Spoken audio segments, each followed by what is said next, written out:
Assalomu alaykum hammaga. Mana bugun Xudo xolisa issiqxonamiz ustidagi setkalarni yechishni boshlaymiz.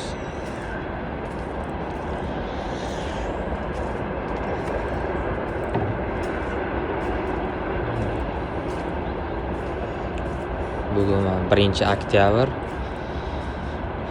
Havolar ham sovishta boshladi. Yomg'ir yog'masdan oldin eson-omon plyonkalarni yopib olsak, Xudo xolisa yaxshi bo'ladi.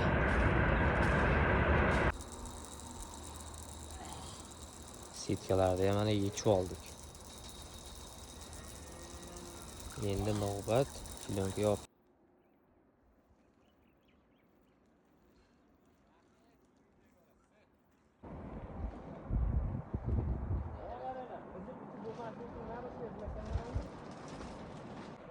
Xudo xolasa mana 3-kupalarni ham yopib bo'lyapmiz. Abed bo'ldi mana. Kechgacha yonlari bilan yopib qo'ysak,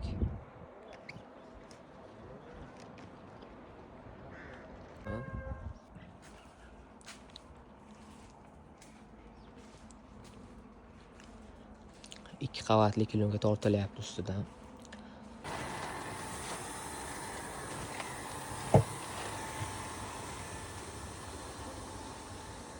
Plyonkalarni ham mana yopib bo'ldik. Hozircha ikkita chekkasi ochiq turadi. Oktyabrda oxiri, noyabrda boshlariga yopib tashlaymiz.